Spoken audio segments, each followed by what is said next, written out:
Good day to you, Jason here, Birchfield Family Farm, Oxford, Ohio, running grass-fed Red Devon cattle, St Croix sheep, chickens, and pigs in a rotational grazing system. Good word today comes from Proverbs 19. Listen to advice and accept instruction, and in the end you will be wise.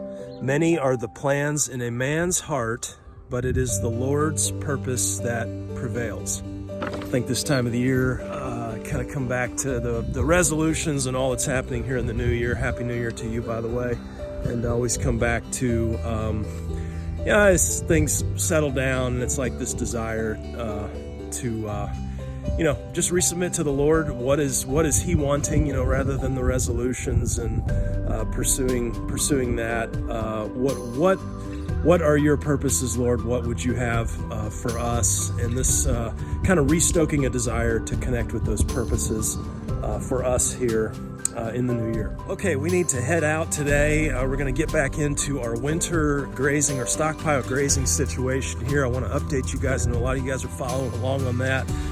And I want to get you these latest numbers here on where we're at, trying to take sheep and cattle here, overwinter them, just see how far we get here on our stockpile. And we do have the sheep. I think one of the last videos we did, we shared we had everybody, or 2/3 of these sheep were pulled off. They were in their separate breeding groups, and 3 different bloodlines on the rams here. So we had 3 groups total. We kept 1 group of ewes and a ram with the cattle, and then 2 groups were pulled off. So in the month of December, we were the numbers out here were a little bit less than in the month of November. Let's get out here, looking at them now. Looks like they're ready for a move. Let's get out here and get after it and talk numbers. Okay, I see Sammer's up in the sky there. He'll get us some overhead shots. I'm gonna try and move this one-handed here. You guys know there's always a little bit of drama here when we attempt this, but let's try it anyway. Apologize for the wind today. We've got a beautiful day on the farm though. Man, I've got to get moving here. They're going to eat me up. We'll get the stopwatch running as well here. Okay, I'm gonna set the, I was gonna set the camera down, but I'll try and keep it going as long as I can here for you guys. But yeah, cattle digging right in. Yeah, I'm gonna set this down. I'll pick it back up here. Okay, stopping here about midway down. I say we're 4 or 5 minutes in here.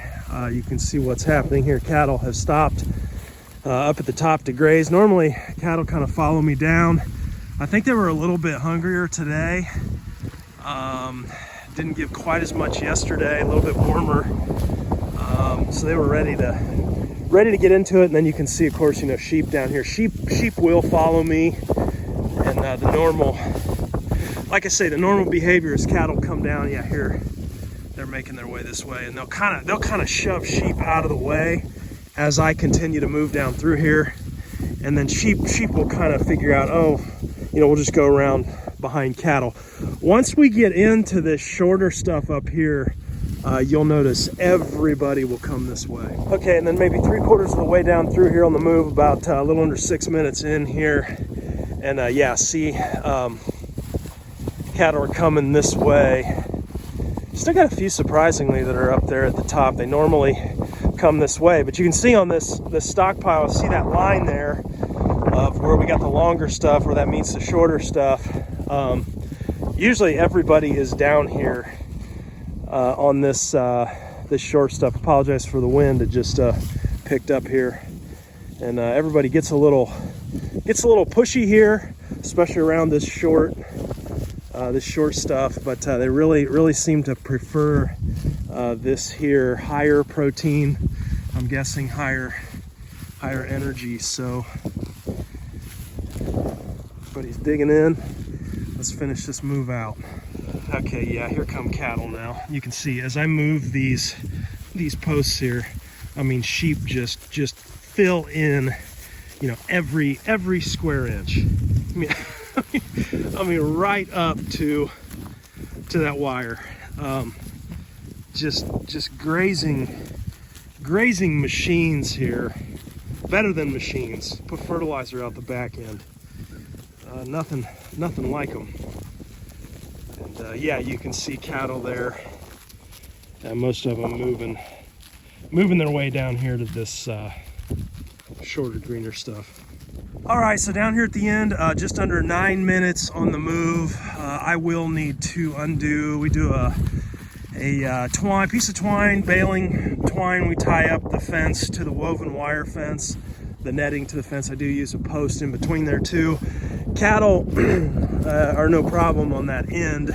Wouldn't need to tie it if we just were running cattle, but with the sheep, I just know them too well.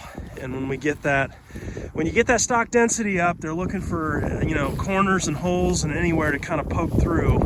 And it doesn't take much, and they'll be on the other side of this thing, and we don't want that. Isn't that pretty? Look down through. Look at them all lined up. That's pretty cool. Now, anyway, let's talk some numbers today. As I mentioned earlier, we've got all of these sheep, all the ewes out here now. One thing I did that I didn't note, I left our main proven herd sire, our oldest ram, just because he is proven. I left him out here, and I put all of the ewes.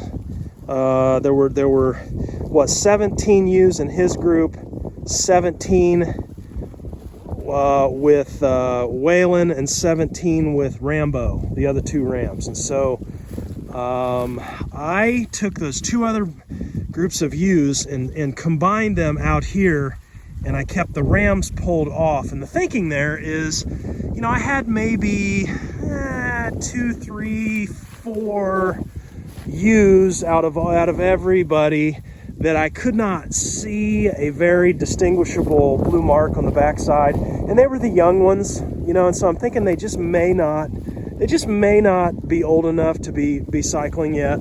And so I thought, you know, it wouldn't take that much just to keep the other rams on a separate pasture, and let's just put the ewes back in here with old Brutus and let him run cleanup crew. And I will say this, just because you don't see a mark does not mean they are not bred. We've had that issue in the past, and I thought during breeding season, oh man, you know, there's no mark on this one or that one. Well, come lambing time, here come the lambs. So I would venture to say they probably are bred, but that's just how we run it. During the month of December, we separate into our breeding groups and put everybody together on Black Friday and let them run through, you know, a month, a little over a month away, kind of lets them run through 2 cycles.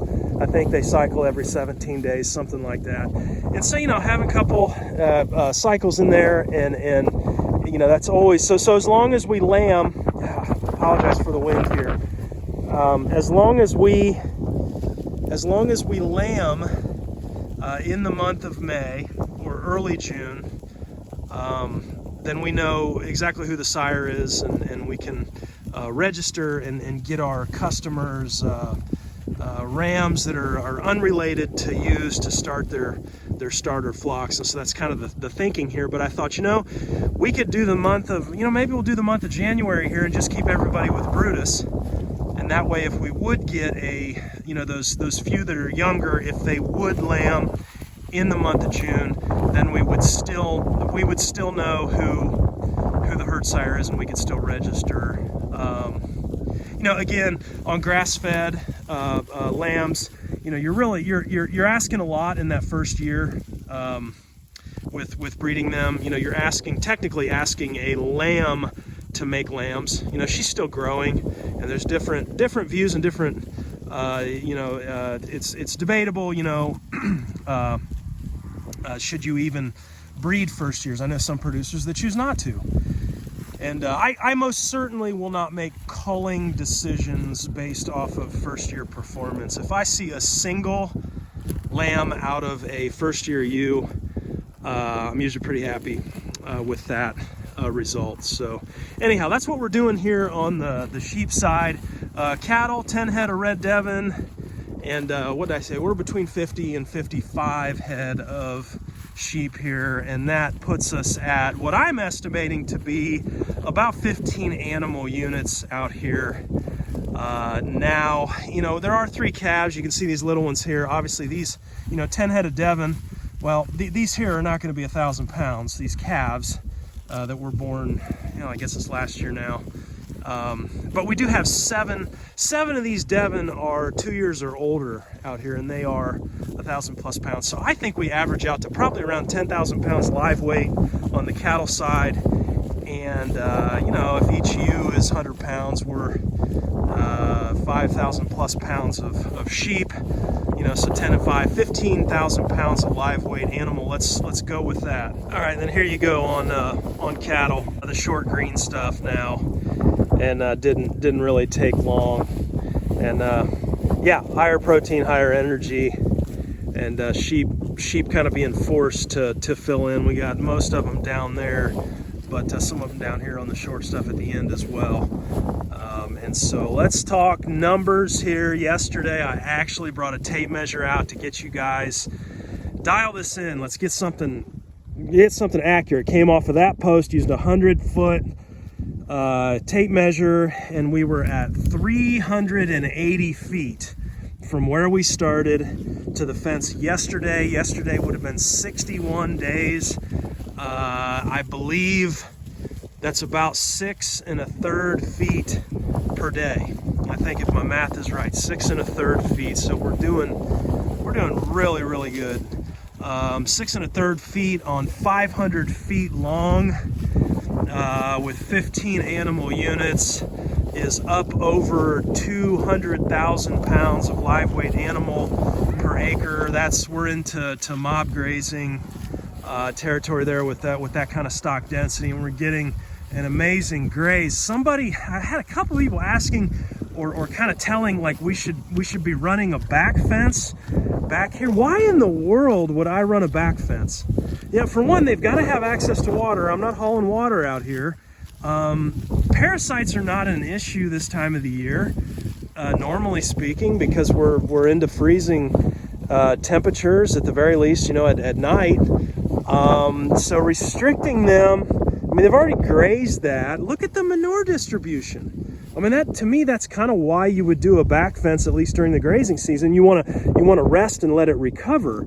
I mean, nothing's recovering this time of the year. There's, you know, running a back fence would double my labor, double my material cost, double my time. You know, it's just this is not something we're going to do here. So moving this fence every day, eight minutes a day or whatever, is a fit. But 380 feet across here as we sit now. Let's continue to kind of lean into some of these numbers. So I think looking at this, you know, even though we had 2/3 of these sheep pulled off for breeding season in December, for 30 out of the 60 days here, I think it's feasible at this point to say, you know, we're already over 60 days into this. I said I would be happy with 60 days. I think we're going to probably be pushing between 75 and 80 days to get over to the fence over that way, you know, at 7-8 feet a day here. Just incredibly pleased with this result. I mean, looking at the animals, I mean, look at her. It's not like animals are losing condition either. I mean, they're loving it. You know, not really. You can see that smooth there. I don't feel any sharp bones or anything. I mean, she's got, you know, fat. There's fat back there, and you know, just that. I just move them. Look at her rumen fill. Not bad at all. I think I'm willing to say at this point, and you guys feel free to disagree with me, light me up in the comments. You know, it certainly wouldn't be the first time, won't be the last. We take a bit of heat here in the comments nowadays. That's fine. That's part of growing. Light me up. Personally, I think, you know, coming to YouTube without the expectation of a little bit of hyperbole now and then, probably not realistic, but we're keeping it real here. I'm willing to say on 15 animal units here, if we are close to 15 animal units, you know, this section here that we're grazing is 500 feet across by 500 feet long. You run that math, 5.74 acres. So 5.74 acres, 15 animal units. You run that math, and that puts us at 0.383 acres per animal unit to graze for, and I'm willing to say half the season. Okay, now I know there can be debate on that. To Ohio here, typically, you know, around 120-day hay season. Some years we have 150. You know, but again, at 150-day hay season, you know, we're going to be going across here probably for 75 days. But when, you know, we did pull those sheep off, but the way that I'm compensating for that is this whole section down here. You can see the line here. You know, half of this field was kept at, you know, what is this? You know, 4, 5, 6 inches of grass. You know, so there's not as much there as there could be, and we kept sheep on this until mid-September. And so if we were a little more intentional and pulled the animals off at the latest in mid-August, you know, we'd have a lot more material on this half of the field. And so I am perfectly content with saying we can run on my farm, we can run 15 animal units for half of the grazing season, or I'm sorry, half of the hay season over the winter on 0.383 acres. So what does that mean? That means if we multiply that by 2, we have our number of, you know, what it would take acreage wise to take one animal unit through the winter in our area. That number is 0.766 acres per animal unit to get us through the winter. Now, during the grazing season, around here, set stock grazing means, look at the kiddos running up there. That set stock grazing means that we're backing the trailer up in April, you know, whenever the grass comes on, dropping animals off, letting them graze all season, and then picking them up at Thanksgiving in the fall or whatever. We did absolutely nothing. We let them just go wherever, graze whatever, overgraze it to the ground. You know, no labor inputs whatsoever. Just turn them out, right? I mean, unless you have something wrong with an animal or whatnot. So that's called set stock grazing. In our area, the local extension office, other local farmers that manage conventionally, traditionally, that, you know, the consensus around here is during the grazing season, you can run 1 animal unit per acre for grazing. Okay, so we know with rotating and the labor inputs and fencing inputs with rotating, our real world experience has put us between 2 and 3 animal units per acre. So what does that mean acreage wise total? Well, that means, you know, during the grazing season, that means I can take an animal unit through the grazing season on 1/3 to 1/2 of an acre.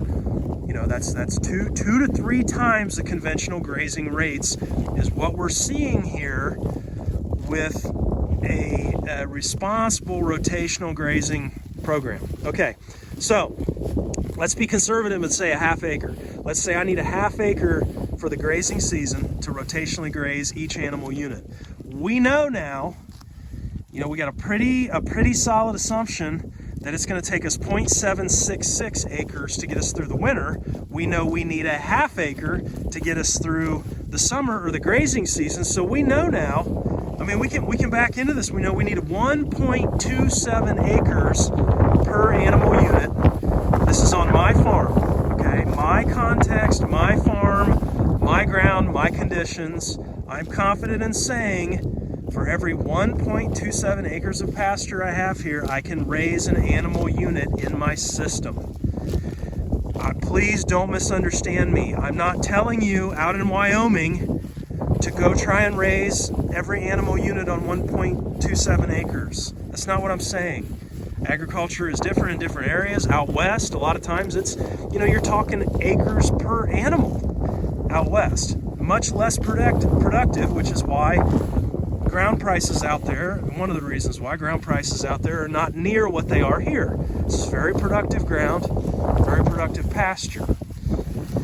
Now, let's say, let's look at this conventionally. Okay, let's say, what does it take to, if we just wanted to do things conventionally, right? Well, we're going to need 1 acre per animal unit during the grazing season, right? And then let's look at the hay game. The hay game is telling us that we need 3% of dry matter per day in live weight. Okay, again, 1 animal unit we're assuming is 1,000 pounds of live weight animal. So if we need 3% of that in hay a day, we need 30 pounds of hay a day to take 1,000 pounds of animal through the winter. Assuming a 120-day hay season, we're at 3,600 pounds of hay for a hay season in my area to take 1 animal unit through. Okay, now they say in Ohio the average hay making rate, per acre is about 2.5 tons per acre is your average yield on hay ground. Okay, so that means we need 0.72 acres per animal unit to make hay. 0.72 acres per animal unit to make hay, assuming that your have average yields 2.5 tons per acre. Okay, so 1 acre to set stock graze conventionally, and then another 0.72 acres to make your hay for the winter time. You need 1.72 acres per animal unit to manage conventionally in my area. That's 1.72 compared to my 1.27. Again, we were at 1.27 acres per animal unit if we graze all year long. This is kind of blowing my mind. We're 0.45 acres less ground needed to graze all year long per animal unit. That's 26% less ground if we manage this way. Now, I know I'm going to have folks, well, you're not figuring in labor, you're out there busting it, moving once a day, and the set stock guys, they turn them out all year. That's true, absolutely. I'm going to have way more labor during the grazing season, though, is key. This time of the year, at 8 minutes a day to move these guys, you have to remember we're getting rid of the entire hay game and paradigm by doing this. So around here, this 26-acre hayfield in the back, they're getting 3 cuttings off this, right, a year, and it's probably 4. They have all kinds of equipment, tens of thousands of dollars worth of equipment to make the hay back there. We rent that ground, and they do a great job. It's an awesome operation to watch, really cool. But probably 4 days. 4 days of labor, probably more than that, honestly, because they've got multiple people working and driving multiple machines. But if you said, 4 days of cutting, and you're doing 3 cuttings, in 8 hours a day, that's, what is that, 100 hours of labor? Right there, that's that whole, there's none, we're not doing that when we graze. So the animals have 4 legs, and they're out here doing the harvesting for us. We're not taking them feed. I'm not saying there's not a place for hay. I am not telling you to just up and go do what we're doing. That's not what I'm saying. What I'm interested in, in zooming out and looking at these numbers here, 26% less ground to graze all year long. I'm saying labor may be a little bit closer than what we think when we factor in what it takes to make hay. Okay, in terms of dollars, labor, equipment costs, like all of that. And in our area, hay's about $100 a ton. You can run those numbers too. And, of course, we're going to be less saving major costs here, just not feeding hay. Even, if we buy it in, you don't have the labor, but you've got that cost. And so, I don't know. I think it's a little closer. It's enough to prompt me here to sit down. We need to really pencil this out a little bit more and interested in you guys' thoughts too. I invite dissenters, okay? If you're opposed or you have thoughts and just don't think this is realistic, I mean, even if I'm a bad estimator of animal weights, but even if we're not at 15 animal units, let's say we're not at 15,000 pounds of live weight, even if we're at 12, I still ran the numbers and we're still 15% less ground that we need to graze than conventionally set stock during the summer and make hay for the winter. We're still 15% less ground. That's huge in my mind. But yeah, if you have an opposing opinion or think something's inaccurate or whatever, you know, leave it. You know, on that last video, we had all kinds of people weighing in that had different opinions. That's fine. We welcome that. That's how we learn. You know, I think, you know, last video we were just showing compounding and sheep compounding and just how that beats the stock market. And I think a couple of the critiques were right on. You know, people saying, well, yeah, you're not factoring in land. It was designed to be, you know, probably a little more on the hyperbole side, just to get you thinking though about compounding when it comes to animal units versus compounding at, you know, average market returns of 8 to 10%. When we compound with animals, you have to remember when animals multiply, they're producing in the order of 100% increments. When we have one of these ewes out here, she'll be 8 years old. This will be her 8th lambing this year. And for the past 4 years in a row, she has thrown triplets. That's 300% for the past 4 years in a row. That's not the norm, okay, for us. And, you know, but compounding at 300% per year, you know, versus 8 to 10%. But yeah, you need land. You need land to run animals on. You have labor costs associated more so with animals versus the stock market. Sure, there were some underlying assumptions there, but as we look at this, my interest here is in developing repeatable systems. You know, more, you know, standard operating procedures for to where this can be replicated. And you know, for instance, you look at this 20 acres and picture the 20-acre system like a brick and mortar franchise, right? And so we know the labor requirements, we know the fencing requirements, the water requirements, everything required to repeat this franchise over and over and over.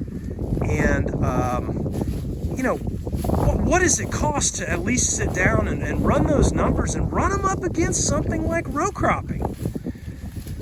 You know, and I know people think I'm nuts, and I probably am, but I want to see an agricultural system that gets off of the chemicals and reinvigorates, brings the ground back to life. And, you know, our average rental rates for row crop in my area back in 2024 were $185 an acre. Now, you can't tell me that somebody can't come up with a system, a repeatable system, using animals and their ability to graze and to compound on grass that is able to afford $185 an acre rental fee. I know it can be done. I know it can, and it excites me because I know there are people listening that can do it, that can make it happen.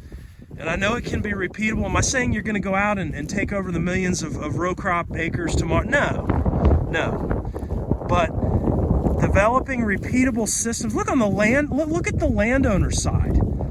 I mean, I know I've talked to multiple landowners over the years that are even willing to take a cut in that $185 an acre rate just to not have the chemicals being sprayed from row cropping. Okay, it's called conservation. There's a conservation program out there, and to my understanding, it pays maybe a little more than half of the going row crop rental rate.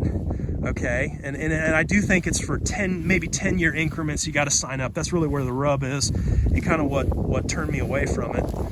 I'm not going to commit my ground for 10 years to something, you know, not paying market rates. But there are people that do that just to, to have more of a holistic approach and ground that is healthier.